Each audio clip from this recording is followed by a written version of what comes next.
नमस्कार, मेरा नाम आलोक है। आप लाइव देख रहे हैं हमारे विशेष कार्यक्रम सुबह की चाय में आपका बहुत स्वागत है। आज तारीख है 15 नवंबर, शुक्रवार का दिन है। हमारे साथ बिहार के वरिष्ठ पत्रकार रवि उपाध्याय जी हैं। हम उन तमाम खबरों पर आपको ले चलेंगे, उन तमाम खबरों की जानकारी आपको देंगे इस वीडियो के माध्यम से, जो आप तक पहुंचनी बाकी है, जो आप तक पहुंची नहीं है या कुछ दिनों में पहुंचेगी, लेकिन हम आपको कंफर्म खबरें आपको बताते रहे हैं प्रतिदिन। और आज की इस कार्यक्रम की शुरुआत करते हैं। देखिए, आज कार्तिक पूर्णिमा का दिन है, काफी शुभ दिन है और आज पूर्णिमा है, कार्तिक पूर्णिमा है, देव दीपावली है।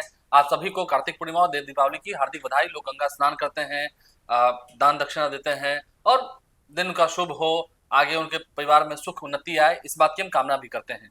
चलिए अब खबरों की शुरुआत करते हैं। चिराग पासवान वापस बंगले में लौटेंगे। चिराग पासवान का बंगला उन्हें वापस मिलेगा, तैयारी हो गई है इसी महीने। इसके अलावा नीतीश कुमार की कैबिनेट में कुछ ऐसे फैसले हुए हैं जिससे कई लाख लोगों के घर में खुशियां आई हैं, उसकी खबर हम आपको बताएंगे। देखिए, तमाम जो बड़ी बड़ी खबरें हम आप तक पहुंचाते रहे हैं, शिक्षकों के ट्रांसफर पोस्टिंग की खबरें हों, ये तमाम ऐसी बातें हो। रवि सर हमारे साथ हैं, नीतीश कुमार की हम खबर बताएंगे और तमाम जितनी खबरें हैं वो हम पहुंचाएंगे आप तक। क्योंकि देखिए, अब बारी है चुनाव की। उपचुनाव बीत चुका है, उपचुनाव खत्म हुआ है।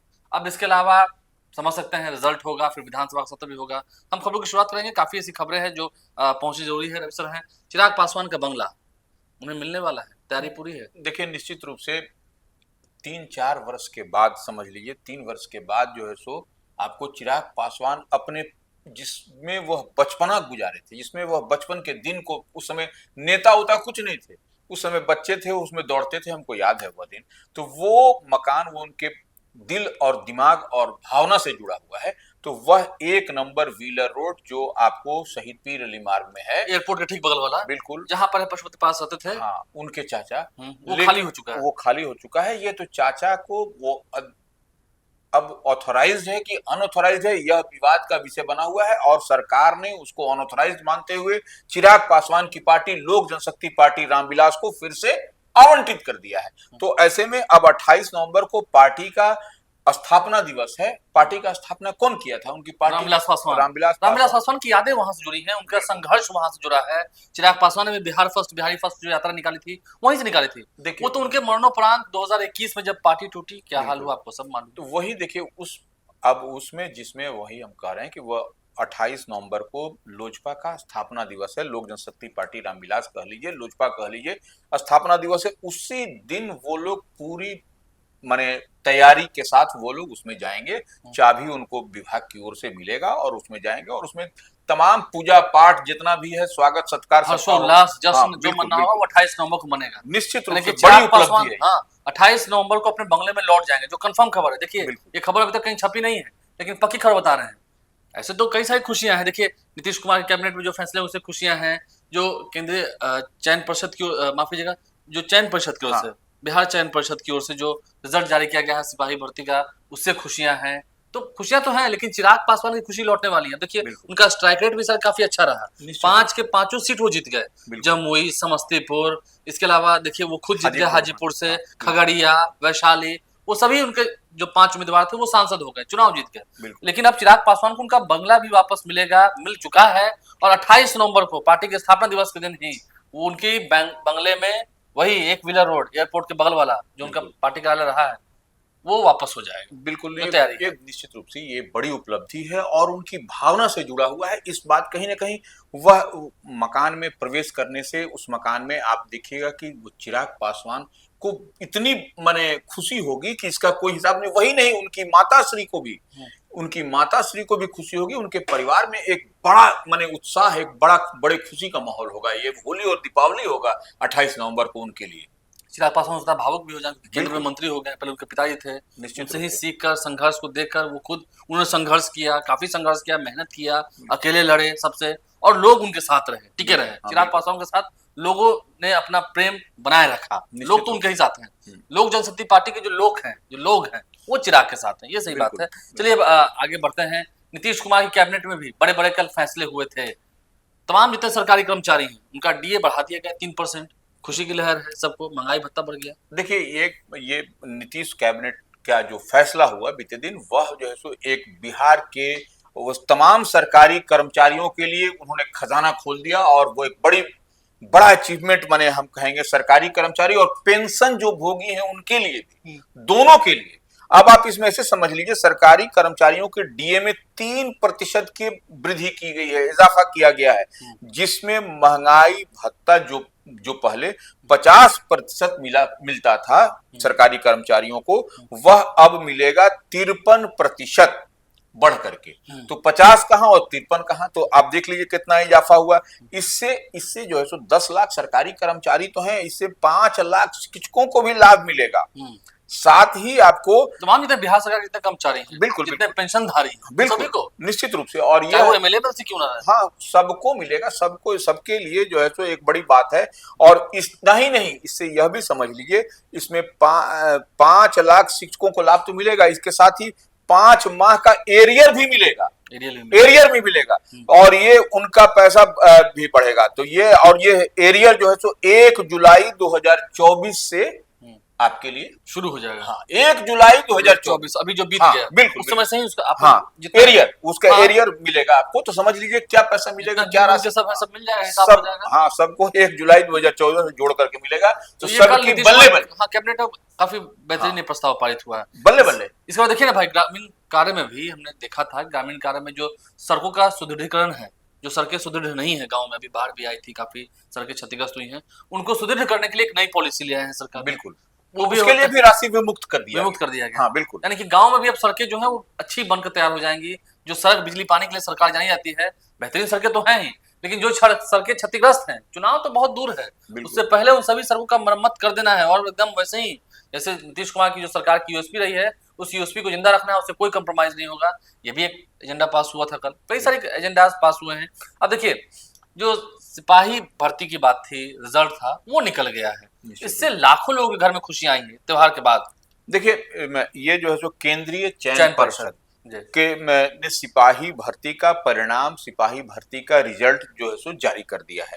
इस बार जो है सो यह सिपाही भर्ती का जो परिणाम, जो रिजल्ट पब्लिश किया गया है केंद्रीय चयन पर्षद की ओर से, 1,07,079, 1,07,079 इतने माने अभ्यर्थी सफल हुए हैं इस सिपाही वाले भर्ती में।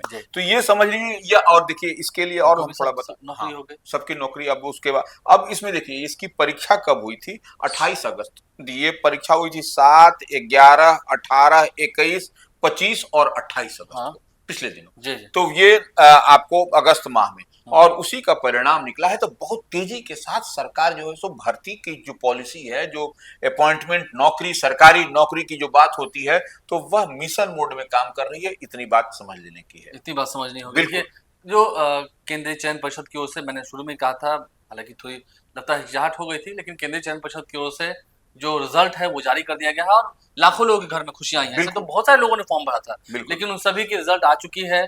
जो सफल हुए हैं, उत्तीर्ण हुए हैं, उन्हें बहुत बधाई। जो असफल हुए हैं, जिंदगी बहुत बड़ी है, मेहनत जारी रखिए, सफलता आपको मिलेगी। हो सकता है कुछ इससे भी बड़ा पद आपके लिए इंतजार कर रहा है, निश्चित रूप। खैर वो बात भी अलग है। देखिए, अब ट्रांसफर पोस्टिंग को लेकर भी खबर लेते हैं। जो सरकार का फिलहाल रवैया है, जो सरकार की फिलहाल ट्रांसफर नीति बनकर तैयार हुई है शिक्षकों के लिए, उसमें अभी बदलाव तो नहीं होगा। हालांकि शिक्षा मंत्री ने कहा है कि समय पड़ने में बदलाव होगा, लेकिन उसमें बदलाव कुछ नहीं होना। देखिए, बदलाव के लिए एक बात मोटे तौर पर समझना होगा कि जो भी सरकार समय समय पर अपने पॉलिसी को रिव्यू करती है, समीक्षा करती है, तो वो रिव्यू और समीक्षा जब करेगी सरकार, उसमें अगर लगेगा कि अप टू द मार्क नहीं है या इसमें और कुछ बेहतर करना हो, तो वो करेगी। हालांकि देखिए, सरकार ने बेहतर शिक्षा पॉलिसी बनाई है, इसमें कहीं कोई दो मत नहीं, लेकिन सबको संतुष्ट करना, यह परिवार में ही 5 लोग रहते हैं, तो माने फादर के लिए कितनी बड़ी जिम्मेवारी होती है कि सब पांचों अपने जो परिवार के सदस्य सबको खुश नहीं रख सकते। तो यह कहीं ना कहीं आपको थोड़ा बहुत इधर उधर होता रहेगा, क्योंकि 5 साल के लिए बन रहा है, 5 साल के बाद ही फिर ट्रांसफर हो पाएगा। बिल्कुल बिल्कुल। तो यही लोग कह रहे हैं कि 5 साल बाद फिर ट्रांसफर हो जाएगा, अभी हम सामान अपना रखेंगे, तो ये सेटल होंगे, हाँ सेटल होंगे, फिर जो है। देखिए, तो सबको हम वही कहे, सबको आप संतुष्ट नहीं कर सकते, और सबको संतुष्ट घर परिवार में नहीं कर सकता, तो इतना बड़ा तो समाज है। आपको लगता है सर कि इस मुद्दे को लेकर अभी सदन में भी हंगामा होना है, बिहार विधान परिषद में?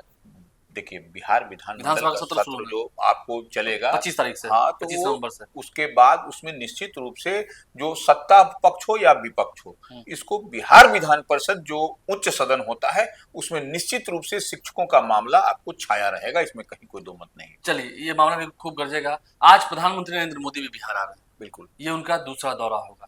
प्रधानमंत्री नरेंद्र मोदी आज जमुई आएंगे, जमुई के खैरा में उनकी सभा होनी है और कई योजनाओं का वो उद्घाटन करके, लोकार्पण करके तोहफा देने वाले हैं आदिवासी समाज को खास करके। देखिए, उसमें ऐसे हम लोग समझ लें कि भगवान बिरसा मुंडा, क्या जयंती है? हाँ, 150वीं जयंती है, आज है। जी। तो उसी के मौके पर, उसी के लिए प्रधानमंत्री नरेंद्र मोदी, देखिए पिछले 13 नवंबर को आए थे वो, और 2 दिन पहले 2 दिन दरभंगा एम्स का शिलान्यास किया था। बिल्कुल। और फिर आज देखिए वो आ रहे हैं, तो बिहार से कहीं ना कहीं लगाव, अटैचमेंट है प्रधानमंत्री को। वह चाह रहे हैं कि बिहार में चहुमुखी विकास हो, और इसीलिए जो है सो खैरा में, जो आज जमुई में सभा है उनके, जमुई के खैरा में, उसमें कई योजनाओं का वह एक बार जो है सो शिलान्यास और लोकार्पण करेंगे। उसमें कहीं कोई दो मत नहीं, और सौगात देंगे बिहार।